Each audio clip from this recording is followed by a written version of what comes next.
3-4টা topic cover করব। একটা হলো এসডি বা স্ট্যান্ডার্ড ডিভিয়েশন, এটা আসছে হলো 23-এ আসছে, আর সিটিতেও আসছে করব। বা কোয়ার্টাইল ডিভিয়েশন, এটা আসছে 24-এ। তারপরে করব আরেকটা করব ডিসাইল, আর করব পার্সেন্টাইল পয়েন্ট, পার্সেন্টাইল র্যাঙ্ক। এগুলো আসছে 23-এ, সিটিতেও আসছে। এগুলো করলে মোটামুটি 1-2টা প্রশ্ন হয়ে যাবে। তো এগুলোর প্রত্যেকটা সূত্র আছে। প্রথমে স্ট্যান্ডার্ড ডেভিয়েশনটা করি। এসডি এখানে একটা ম্যাথ দেওয়া আছে। ম্যাথে অনেক কিছু লেখা, এফ এক্স হ্যান ত্যান। এগুলো আসলে ডিরেক্ট সূত্রতে গেলে বুঝবো ভালো কোথায় আমার কোন ছকটা লাগবে। তো স্ট্যান্ডার্ড ডেভিয়েশনের একটা প্রসেস হলো নর্মালি সূত্র মাধ্যমে, যে এটা একটা এই সূত্রটার মাধ্যমে, আর আরেকটা আছে শর্টকাট মেথড। তো প্রশ্নে আসে ম্যাথ এমনিতে লেখে যে নির্ণয় করো, এসডি নির্ণয় করো, তখন আমি এটাই করতে পারি, এই সূত্রটা, অথবা আমি এটাও করতে পারি শর্টকাট মেথড। এখন যদি উল্লেখ করে দেয় শর্টকাট মেথড, সেক্ষেত্রে এটা, আমার যেটা যদি উল্লেখ না করে তাহলে আমার যেটা সহজ হবে সেটা করবো। মানে আমি যদি প্রথমত এটা করি তাহলে দেখা যাচ্ছে আমার দুইটাই হয়ে যাচ্ছে, যে আমি এটাও করে নিলাম, সাথে যদি কোনো কিছু উল্লেখ না করে তাও আমি এটা দিয়ে করে নিলাম। আর যদি শুধু এটা করি তাহলে দেখা গেল শর্টকাট মেথড দিলে আমি আর তখন পারছি না। তো আমি প্রথমত আগে এটাই দেখাচ্ছি, শর্টকাট মেথডটাই। শর্টকাট মেথডের সূত্র ওয়াইজ আর কি, এখানে লাগবে হলো কি এক্সট্রা, মানে একটা থাকে ক্লাস ইন্টারভ্যাল, একটা থাকে ফ্রিকোয়েন্সি। এখন এখানের মধ্যে কি আছে, এফ দেওয়া থাকে, এনও থাকে, এফ এর টোটালটাই এন। আগের ম্যাথে আমরা দেখেছি এটা, যে এফ এর টোটাল করলে এন হয়ে যায়। সিও থাকে দেওয়া, তাই ব্লার হয়ে যাচ্ছে। তাহলে এক্সট্রা লাগবে ডি। এখন এটার জন্যই যা কিছু করার দরকার। এখন তার আগে আরেকটু বলি, ডি নির্ণয়ের যেটা আগের ভিডিওতে ছিল, ডি নির্ণয় হলো ডেভিয়েশন নির্ণয়ের একটা সূত্র আছে, x minus a by c. এখন এটা পরবর্তীতে লাগবে, আগে দেখে থাকলে জানা থাকলো। তার মানে আমার ডি নির্ণয়ের জন্য কিছু এক্সট্রা ইনফরমেশন দরকার, এটাই আর কি। এটা বলার মাধ্যমে আমি এটা হিন্টস দিলাম যে ডি নির্ণয়ের জন্য আবার আরও কিছু লাগবে। তার মানে ছকে এখন আমার কী লাগছে, ক্লাস ইন্টারভ্যাল দেওয়া থাকছে, এফও দেওয়া থাকছে, এফের জন্য আমি এনও পাচ্ছি সূত্রে। তাহলে আর কি থাকে, ডি থাকে, আর কি থাকে, আর সি থাকে। সিও আমরা এমনিতেই পাই, তার মানে এখন ডি দিলেই হচ্ছে। তাহলে এখন আমরা যখন ডি দিব তাহলে বাকিগুলো পেয়ে যাবো। তাহলে ডি দিলাম, এখানে ডি নিলাম একটা ছক। ডি এর জন্য দেখ x minus a by c লাগছে। তো এ তো আমরা কোথায় পাই, ওই যে এক্স নিলে, এক্স মানে কি মিড ভ্যালু, এটার যে মিড ভ্যালুটা আছে 35 আর প্লাস 39/2 দিলে মিড ভ্যালুটা পাওয়া যায়। তো এখানে আমরা এ পাই। এ কীভাবে বলেছিলাম আগের ভিডিওতে, 1 2 3 4 5 কয়টা আছে, 1 2 3 4 5 6 7 8 8টা বলেছিলাম, যে যেটা মিডিলে হয় সেটা। তো এখানে মিডিলে আছে এটাও, উপরে 3টা বাদ দিলে, নিচে 3টা বাদ দিলে, এই দুইটা মিডিল, দুইটার মধ্যে আমি যে কোনোটা এ নিয়ে নিতে পারবো। তাহলে এ পেলাম, এক্স এটাই এই ঘরটা, আর সি। তাহলে আমি ডিটা পেয়ে যাবো প্রত্যেকটা। এটা গেল ডি এর ঘর। এখন এটার জন্য এক্সট্রা ঘর লাগছে, সেটা হলো এক্সের ঘরটা। তার মানে আমি ক্লাস ইন্টারভ্যাল দেওয়া থাকে, এফও দেওয়া থাকছে, এক্স আমি নিব, এক্সের সাথে সাথে ডি নিব। এখন এই দুটো হয়ে গেলে F D square, F D square লাগবে। এফ ডি স্কোয়ার কি, এফ হলো এই যে দেওয়া আছে, আর ডি, তাহলে এফ আর ডি এর গুণফলটা এফ ডি প্রত্যেকটা। ডি স্কোয়ার কি, ডি যে মানটা আছে ওটা শুধু স্কোয়ার করা দেয়, 4 স্কোয়ার 3 স্কোয়ার এইভাবে। এফ ডি স্কোয়ার কি, এফ আর এই যে ডি স্কোয়ার, এই দুইটার গুণফল। তো এইভাবে আমি এটা নিলাম। তারপরে সূত্রে জাস্ট ম্যাথটা করা আছে, আর কিছু করা নাই। এসডি এখানে একটা উদাহরণের জন্য এটা করা, এটুকুই আর কি। আর এসডি এখন আমি এসডি নির্ণয় করব। এসডি নির্ণয়ের ক্ষেত্রে সিতে ক্লাস ইন্টারভ্যাল 5 এখানে আছে, আর সূত্রেও তো জাস্ট অ্যান্সার করা, আর কিছু করা নেই। এফ ডি স্কোয়ার সামেশন, এখানে সূত্রটা একটু বলে দিই একটু সহজভাবে। সূত্রটা লেখার সিস্টেম হলো এভাবে, সি দিলাম, রুট ওভার দিয়ে আমি 2 বার summation F D by N দিব, এরকম। তারপরে কি করব, এখানে একটা স্কোয়ার দেবো, এটার ব্র্যাকেট দিয়ে স্কোয়ার দেবো, এটা হলো একটা সূত্র, আর এখানে মাইনাস প্লাস না। তাহলে এটাই হলো সূত্র, এটুকুই। এটা এসডি নির্ণয়। এটা আমাদের আসছে হলো 23-এও আসছে, সিটিতেও আসছে। প্রশ্ন এসডির পর আরেকটা প্রশ্ন থাকে, যেটা 23-এর সিটিতে আসছে, 23-এ আসছিল, ওটা হলো সিভিটা কোনটা, সিভিটা হলো কোএফিসিয়েন্ট অফ ভেরিয়েশন। তো এটা সূত্রটা হলো যে উপরে সিগমা বা এসডি, এটাকে এসডি বলে, আর এটা হলো গড় মান। এখন এটার সাথে 100% এটুক লাস্টে চায় অনেক সময়। তো এটা দিলে কি, এসডিতে আমি যে মানটা পাবো ওইটা দিব, আর এক্স গড়, এক্স কি, এক্স গড়ের সহজ মানে সবসময়ের জন্য যেটা লাগে সেটা হলো summation f x by n. এখান থেকে একটা ভ্যালু পাবো, ওইটা এখানে বসাবো, ইন্টু 100%, যা পাবো তা অ্যান্সার। তো এটা প্রথম ম্যাথটা।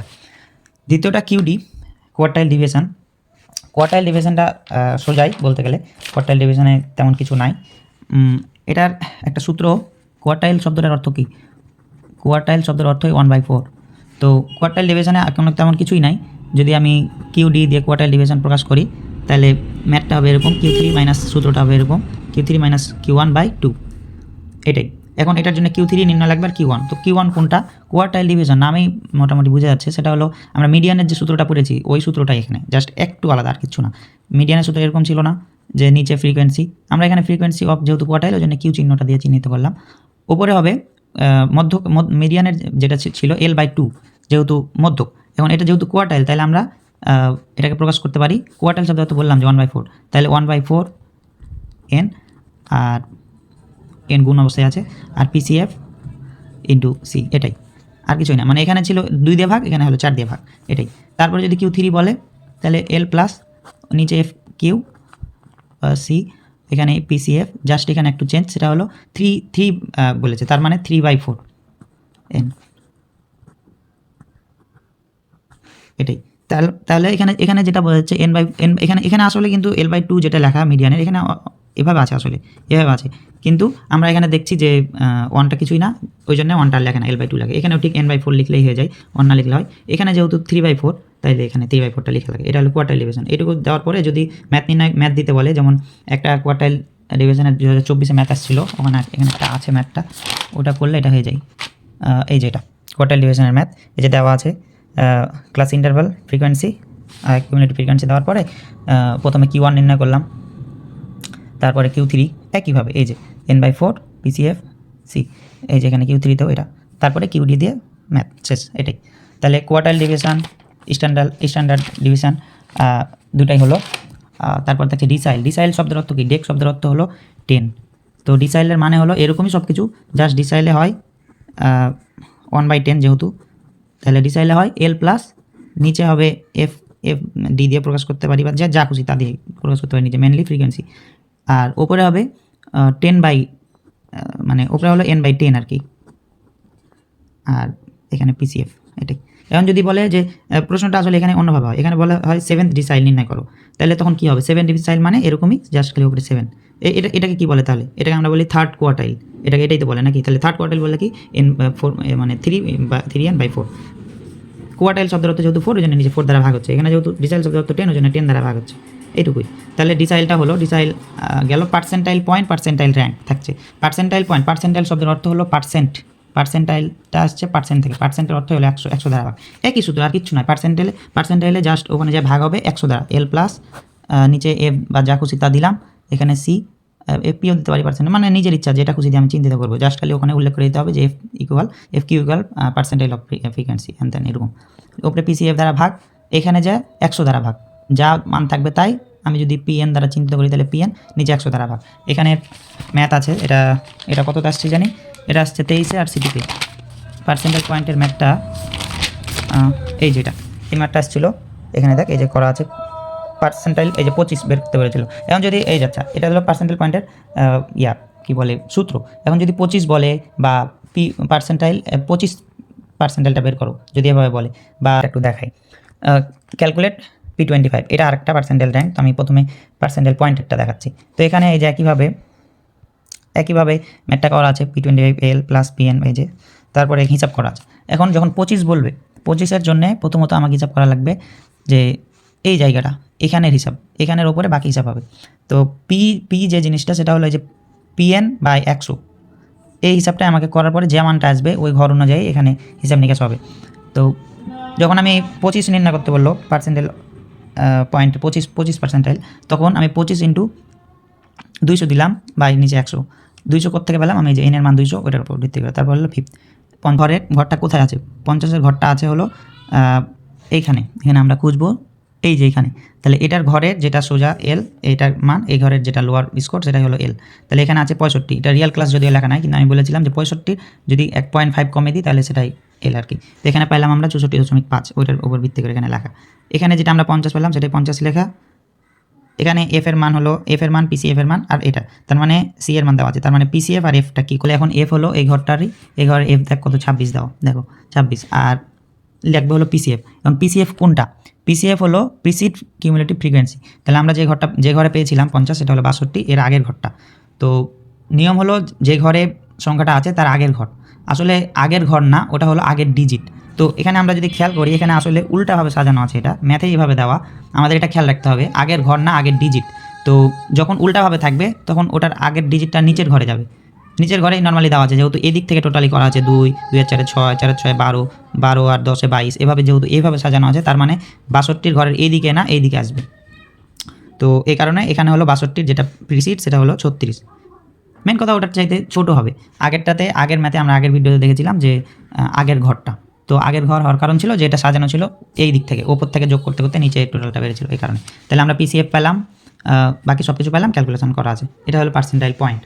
আর পার্সেন্টাইল র্যাঙ্কের একটা সূত্র আছে, পার্সেন্টাইল র্যাঙ্ক থেকে আমরা এটার এই ম্যাথটাতেই পার্সেন্টাইল র্যাঙ্ক নির্ণয় করতে বলেছে 65, পার্সেন্টাইল র্যাঙ্ক অফ 65। তো পার্সেন্টাইল র্যাঙ্ক অফ 65 আমরা একটা সূত্র জানি, এই ম্যাথটা এসেছিলো হলো 23 আর সিটিতে। পার্সেন্টাইল র্যাঙ্কের সূত্রটা হলো এই যেটা, এই সূত্রটা একটু আলাদা, ব্যতিক্রমধর্মী, এটা মনে রাখা লাগবে। পিসিএফ এক্সএল সিএফ 100/n এরকম। এখন এখানে যে প্রশ্নে উল্লেখ করবে পিআর অফ 65, এই 65-এর পরিচয় হলো এটা এক্সের মান। এল এর মান কি? এল আছে, সি আছে, এফ আছে, এন আছে, পিসিএফ আছে। এগুলা কোনটার মান কি? সি এর মান এখানে তো দেওয়া আছে 40 থেকে 44, তার মানে 5। এফ এর মান দেওয়া আছে 200। এন এর মান টোটাল এফটাই তো এন। আচ্ছা, আর কি লাগছে আমার? এল লাগছে, এফ লাগছে, পিসিএফ লাগছে। এখন এল কোনটা? এখানে এল যেটা হলো, আমি আগেরটাতেও দেখেছি, এখানে আবার দেখাচ্ছি। এল হলো যেটা নির্ণয় করতে বলেছে 65 ঘরের কই 65টা আছে কোথায়? 65টা আছে হলো 112-তে, কারণ এখানে তো নাই। তো 65 যে ঘরে আছে সেটার লোয়ার স্কোর, ওটাই হলো এল। তাহলে 65 আছে 112 ঘরে, তার মানে এটা লোয়ার স্কোর 0.5 কমিয়ে দেবো। 0.5 কত হয়? 70 থেকে কমালে 69.5, বা রিয়াল ক্লাস যদি আমি ওটা করি তাহলে 69.5 পাবো। ওই ঘরের এফ কি? ওই ঘরের এফ হলো 50, এটাই এফ। এখন পিসিএফ কোনটা? পিসিএফ হলো ওই ঘরের আগের ঘর, 112 আগের ঘর। তাহলে কি, যেহেতু বেশি থেকে কমের দিকে সাজানো আছে, তার মানে ওই ঘরের আগের ঘর হলো 62, এটাই। যেমন আমি যদি এই মানটা এখানে বসাই, এই যে আগেরটাতে বসানো আছে 62, তাহলে আমি অ্যান্সারটা পেয়ে যাবো। এটা হলো পার্সেন্টাইল র্যাঙ্ক। তাহলে একটা ভিডিওতেই অনেক কিছু করানো গেল। 23-এর কোশ্চিন, 24-এর কোশ্চিন, সিটি, মোটামুটি এখান থেকে একটা বা দুটা প্রশ্ন চলে আসতে পারে।